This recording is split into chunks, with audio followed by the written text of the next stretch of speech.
Bonjour à tous, c'est Alpadré. Donc aujourd'hui, je vais vous montrer les paramètres et les réglages, en particulier graphiques, à faire pour jouer à Call of Duty. Modern Warfare 2, la toute dernière édition d'octobre 2022. Alors pas spécialement à Warzone, mais enfin je suppose que ça peut s'appliquer aussi pour Warzone, Warzone 2. En l'occurrence, là, j'ai une vieille carte graphique Nvidia GTX 1070. Donc, c'est pas de toute première fraîcheur, mais, ça fonctionne très bien avec les paramètres que j'ai installés. Quoi qu'il y a quelques crashs, je vais pas. On est sur PC, bien sûr, avec une manette Xbox 360 sans fil. Voilà, ça fonctionne très bien aussi. Je vous montre très rapidement voilà, les paramètres de ma carte graphique. Alors, voilà, j'ai paramétré pour Call of Duty ces options-là. Donc, je vous laisse regarder. Je vous rappelle, on est sur une carte graphique Nvidia GeForce GTX 1070. Dans les paramètres de programme, voilà ce qui apparaît. Donc, si vous avez une vieille carte graphique, vous pouvez recopier, ça fonctionnera. Voilà.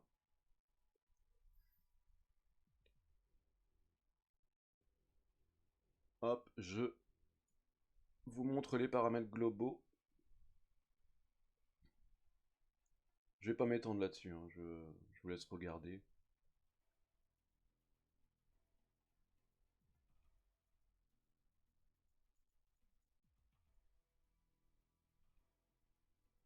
Voilà. Donc, le panneau de configuration, là, le panneau graphique, on peut le quitter ici. Call of Duty. Alors, euh, les options graphiques. Donc, on va évidemment dans graphisme. Le mode d'affichage, moi je conseille vraiment le plein écran exclusif. Je vais pas détailler, je veux pas que la vidéo soit trop longue. Mon écran c'est celui-ci. Évidemment, ma carte graphique dont je vous parlais, la Nvidia GeForce GTX 1070, on la retrouve ici. Mon écran a un taux de. Enfin, j'ai mis le taux de rafraîchissement le plus élevé, puisque mon écran supporte jusqu'à 165. La résolution, c'est celle de mon écran. Alors, pas de résolution dynamique. L'affichage automatique. La synchronisation verticale 100. La synchronisation verticale 100 par rapport au menu. La limite d'images par seconde, eh ben, illimitée. Voilà. Et tout le reste, je vous laisse regarder et recopier si vous le souhaitez, si vous avez une vieille carte graphique comme la mienne. On va dans qualité, et là c'est important. Donc les pré-réglages, c'est en mode personnalisé. La résolution de rendu, j'ai laissé à 100, je crois que c'était d'origine, je ne sais plus. Mise à l'échelle, amélioration de la netteté, Fidelity FX. Alors, c'est ce qui fonctionne le mieux. J'ai essayé pas mal de réglages. C'est ce qui est le plus stable. L'anticrénelage SMAA-T2X. Pas le filmic, parce que chez moi ça n'a pas fonctionné, mais a priori d'autres diraient qu'il n'y a pas beaucoup de différence entre les deux. Mais j'ai eu plus de bugs, on va dire, si en mettant le filmic. La qualité de l'anticrénelage. Normal. L'utilisation de la mémoire vidéo 85.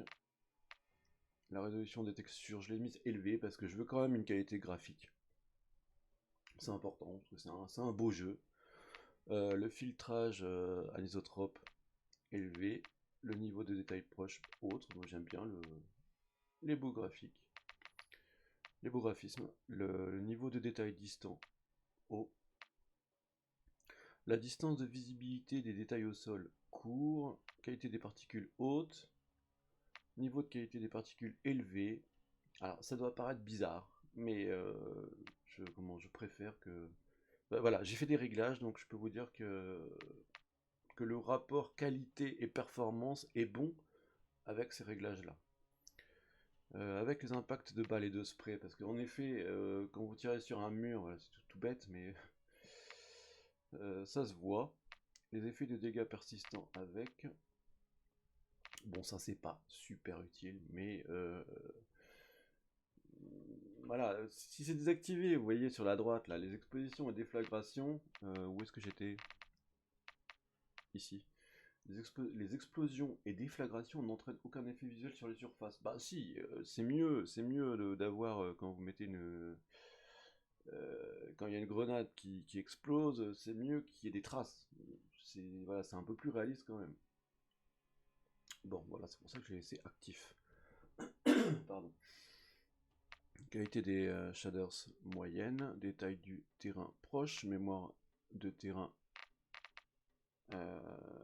Oui, donc sans. Je ne sais plus. Maximum, là il n'y a rien, du coup. Affichage de texture à la demande 100, qualité de l'affichage est bas normal. Qualité volumétrique moyenne.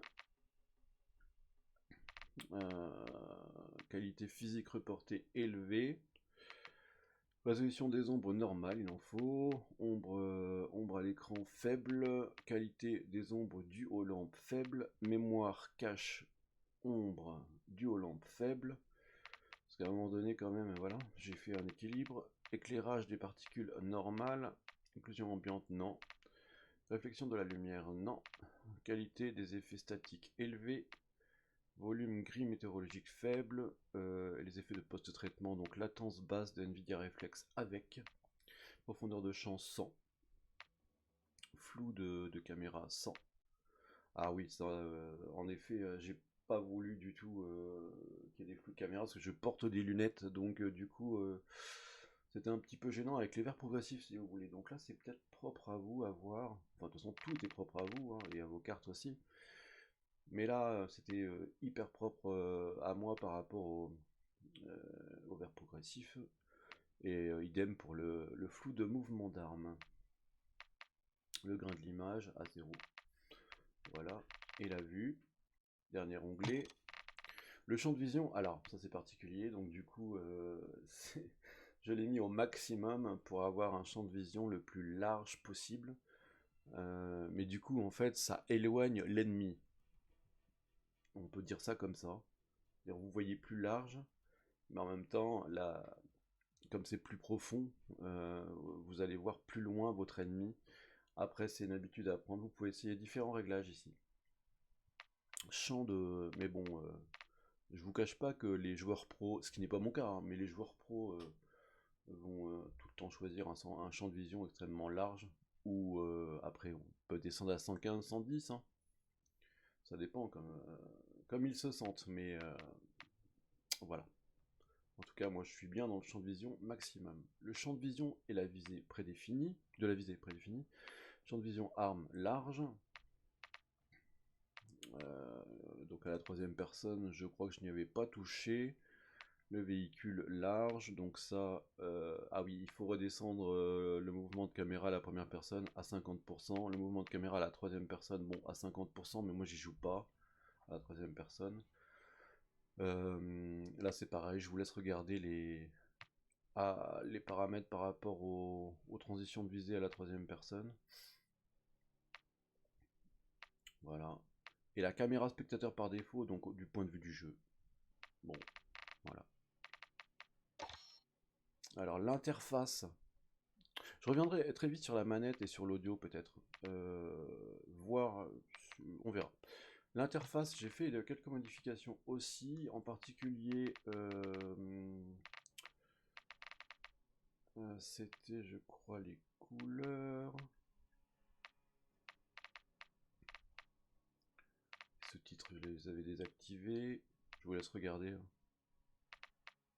Les limites verticales, les limites horizontales, le format de la mini-carte carré, alors ça c'est indispensable parce qu'il est beaucoup plus grand, évidemment, avec rotation évidemment, la boussole, réticule, indicateur de coût, alerte visuelle, nom des joueurs, nom complet, bon, commande véhicule, La télémétrie.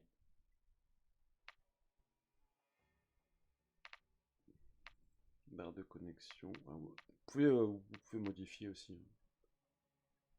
Avec astuce de jeu, pourquoi pas, ouais, enfin bon, j'ai laissé comme ça. Les astuces, les icônes. Voilà, je vous laisse regarder.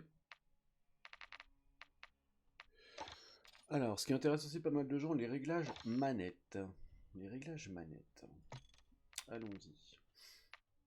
Donc évidemment, périphérique d'entrée, c'est manette. Ça va être la souris sinon. Modifier les commandes par défaut. Gâchette 100. Inverser 100. Configuration par défaut. Pas de vibration, alors pour deux raisons. La première, c'est que c'est gênant dans le jeu. On prend des habitudes.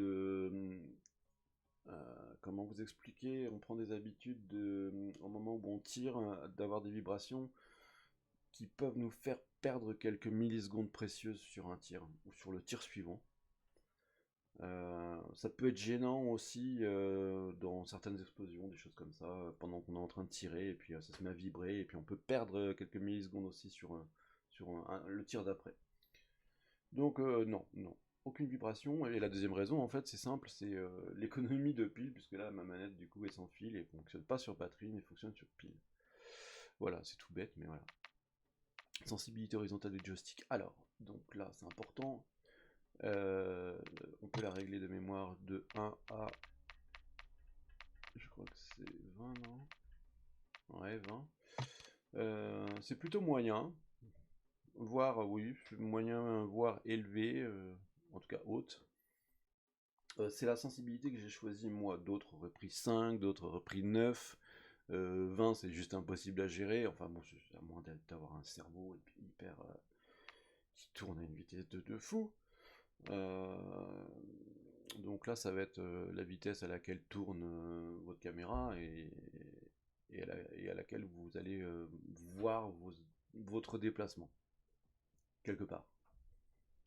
Voilà, donc ça c'est très très important. Essayez 5, essayez 6, 7, 8, 9. Voilà. Multiplicateur sensibilité viseur, on le laisse à 1. Multiplicateur de sensibilité, on touche pas. Est-ce que j'ai fait quelque chose là-dessus?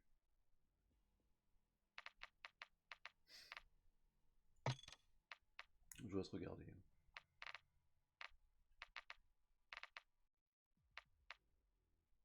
On va descendre.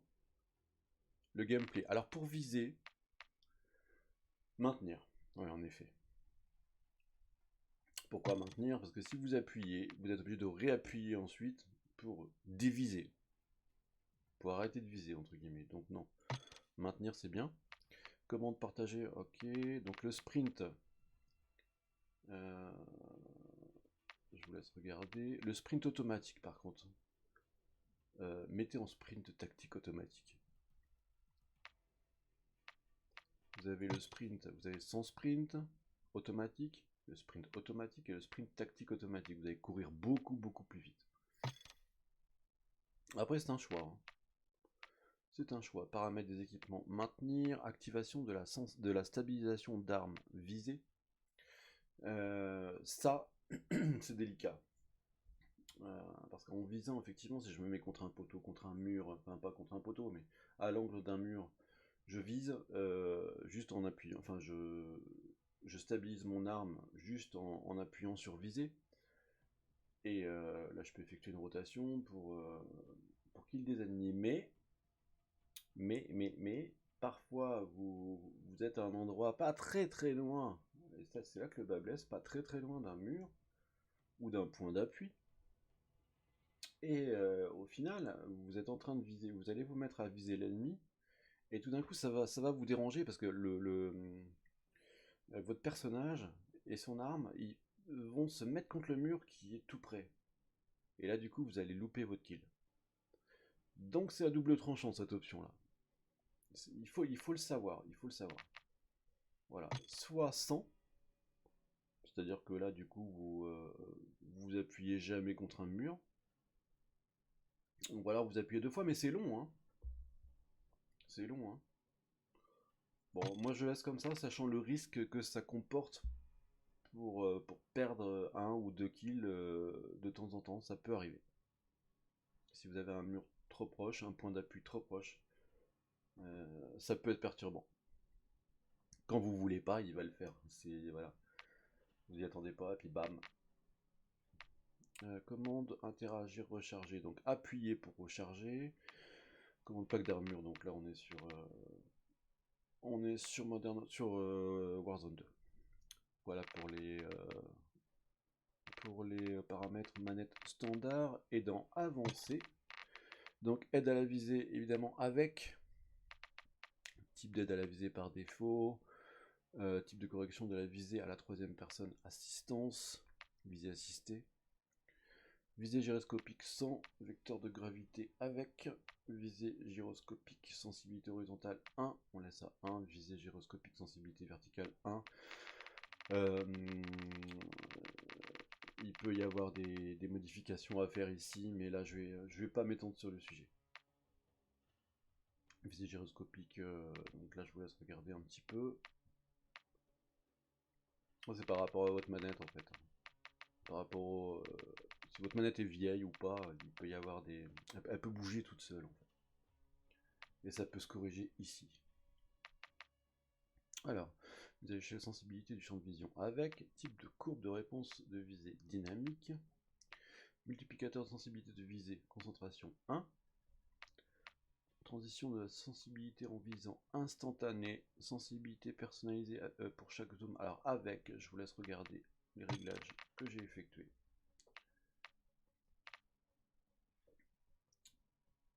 Voilà, pour chaque... c'est ce qui me va bien pour chaque type de zoom. Et zone morte des mouvements. Ah non, moi c'était ça tout à l'heure dont je voulais parler en fait, pour la manette en fait. Par rapport à une vieille manette ou une manette mal réglée ou une manette qui aurait besoin de réglage ou dont le joystick bouge tout seul. Je vous laisse regarder mes réglages qui sont ceux d'origine, je crois. Je crois. Là en l'occurrence, je ne sais plus, j'ai un petit doute, mais je crois que c'est les réglages d'origine. Voilà. Donc on va passer sur l'audio. L'audio. Alors le volume principal, c'est avec un casque. Le volume général, ben moi je le mets au maximum forcément, mais après il y a des réglages. La musique, la musique au bout d'un moment. Hein. Donc la musique, oui, 4, vous pouvez la mettre à 0, c'est vous qui voyez. Les dialogues 30, les effets, ça c'est ce qu'on attend le plus, donc très important.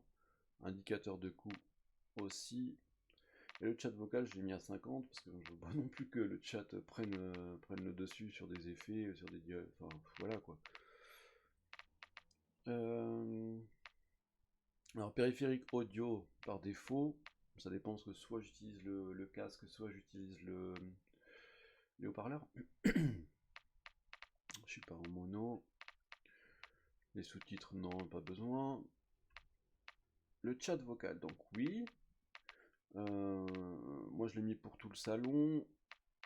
Chat vocal donc avec chat de proximité, donc ça c'est pour Warzone. Périphérique de chat, périphérique d'entrée. Alors moi j'ai un de sortie pardon du chat vocal. Donc c'est mon casque. Quand je veux parler en fait et écouter le chat, j'utilise uniquement le casque avec le micro. Je peux le désactiver sur le casque, hein, j'ai une option qui me permet de le désactiver, donc voilà. Si je ne veux pas si je ne veux pas écouter le chat, en fait, je laisse mode haut-parleur. Ou je le désactive directement à l'intérieur du jeu, ce qui est possible aussi. Le micro, ben voilà, c'est mon micro de casque. Niveau 84, je sais plus pourquoi je l'ai mis à 84, c'est réglage micro. Le test micro, c'est au moment où vous le faites. Vous faites vos réglages. Je suppose, puisque voilà. Musique mastodonte, non. Alerte sonore d'indicateur de coût. Je vous laisse regarder Voilà, est-ce qu'on a fait le tour? Interface, graphisme, manette, clavier, souris.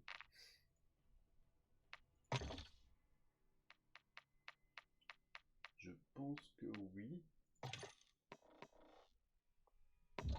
Et du coup, je vais lancer pour vous montrer. Je reviens. Voilà.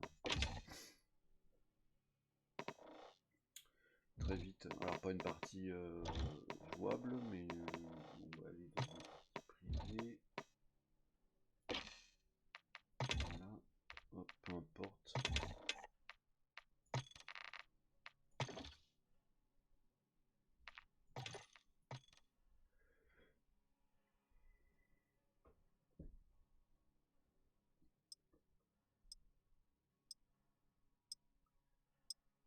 On va attendre un petit peu que ça démarre. Voilà. Donc, du coup, oh, shipment. Bon.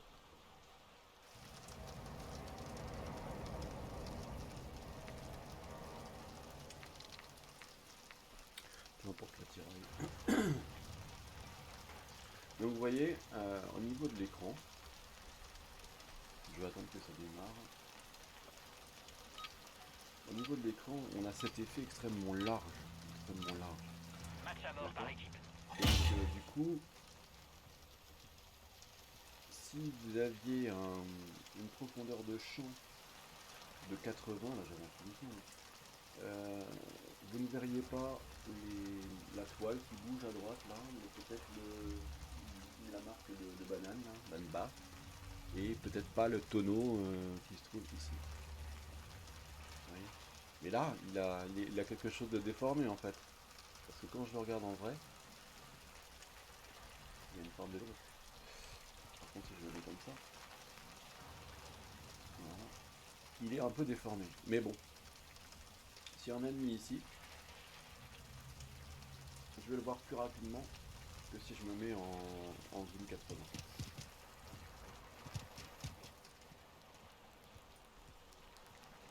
Donc je trouve que les déplacements sont fluides. Voilà, effectivement, après c'est une question de gestion de la manette. Hein. Ou du clavier souris. Ce qui est important aussi, et ça me vient comme ça, mais je tiens à le signaler, c'est que quand vous marchez, quand vous êtes en jeu, ayez toujours, marchez pas comme ça. Marchez pas comme ça. Pas en regardant le sol, même si graphiquement ça peut être sympa. J'avoue. Mais marchez en ayant le réticule à hauteur d'ennemi.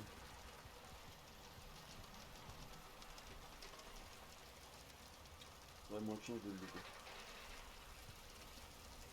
C'est une habitude à prendre. Donc là, je vais essayer de vous montrer quelque chose. Voilà. Donc ici, si j'ai un ennemi, ici, et que je veux le viser, voilà, j'ai le problème au milieu, en bas de l'écran, là, au milieu bas de l'écran, j'ai s'appuyer qui apparaît directement avec ALT en visant, tout simplement. Et je me décale d'un millimètre ou deux là, non, peut-être un peu plus. Voilà, donc là je l'ai plus. Ici. Encore.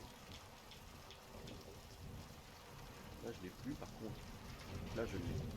Et je suis quand même je suis quand même pas tout près de l'ongle.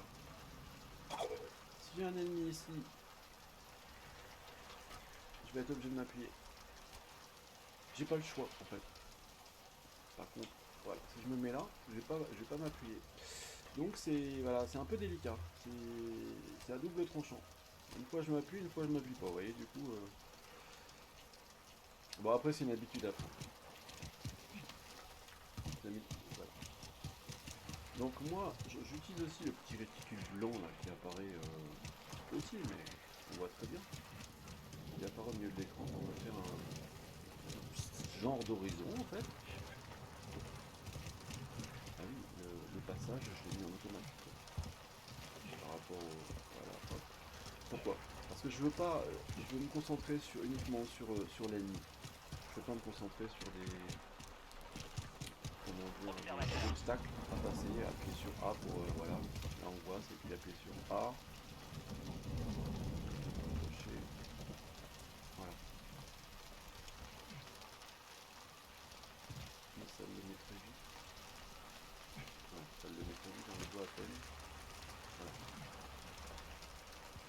Eh ben, je l'ai mis en automate. Comme ça. Et cette visée. Alors juste pour finir, hein, la visée, il faut anticiper en fait. Il faut anticiper là où peut se situer l'ennemi. Alors j'avoue que sur cette carte là c'est quasiment impossible. Mais là l'ennemi il peut être où? Il peut être par là, il peut être par là, mais là vous allez le voir. Enfin vous allez le voir. Il peut être par là, et il peut être là-bas. Donc ici, ici, un petit coup ici, là, voilà, on anticipe, hop, on anticipe, hop, on anticipe, hop, on vise, on vise, on vise, on vise, on vise, on vise. Donc là, j'ai pas vraiment... Je n'entends pas le son du jeu. Je vais désactiver pour l'instant, donc... Hop, il peut y avoir quelqu'un. Hop, il peut y avoir quelqu'un. On regarde partout. Partout, partout, partout. Mais bon. C'est quoi la meilleure carte pour ça? Là, quand vous êtes là, où est-ce que peuvent être les ennemis? Eh ben, derrière vous, évidemment. Face à vous, peut-être un caché par là. Donc qu'est-ce qu'il faut faire? Qu'est-ce qu'il faut faire? Imaginez que vous en avez 3 devant. Bah, on laisse tomber, hein, parce que 3, sauf si vous pensez que vous allez pouvoir en tuer 3. C'est le problème aussi, ça. Quand vous avez 3 ennemis, je crois que si vous êtes sûr de mourir, bah, tuez-en au moins un. Il y a aussi cette espèce d'envie de tuer les 3. Mais dans cette carte-là en particulier, Shipment, à mon avis, vous allez mourir si vous avez 3 ennemis, à moins d'avoir une super heure, mais... ou d'être veiné, pas possible à ce moment-là, mais... Voilà. Donc choisissez-en un, finissez-le, et puis les deux autres vont vous tuer, à mon avis. Mais bon. Donc toujours anticiper. Là, il peut y en avoir un là, un là. Anticiper, ne pas regarder au ciel ni en bas, ça sert à rien. Sauf qu'il y a une mine hein, pour la détruire. Hein. Hop. Hop.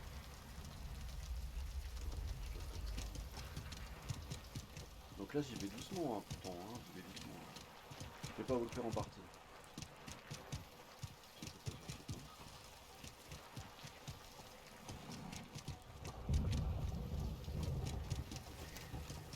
Voilà, et évitez aussi ça.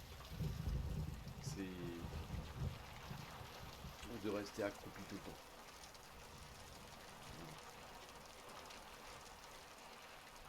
Sur une petite carte comme ça, c'est complètement inutile. Tellement sur Tarak par exemple, Sur cadençage. non, voilà, c'est une grande carte, en fait tout dépend. Mais le plus important en fait pour revenir, c'est vraiment d'anticiper là, là, et vous dire, quand vous êtes là, il y a un passage à gauche, et là vous vous dites, il y a quelqu'un. Peu importe s'il y a quelqu'un ou s'il y a personne, vous dites, il y a quelqu'un. Hop. Hop. C'est pas facile à expliquer, hein, mais c'est un ressenti de jeu. Voilà, ben, écoutez, en espérant que mes explications aient été suffisamment claires, si vous avez des questions, n'hésitez pas, hein, c'est dans les commentaires en dessous. Et puis j'y répondrai systématiquement. Sauf s'il y a 1 milliard de questions, mais j'y crois pas. Voilà. Peut-être pour vous apporter d'autres, de meilleures réponses, une meilleure qualité de réponse. Merci d'avoir visionné la vidéo, j'espère que ça vous a plu. A bientôt.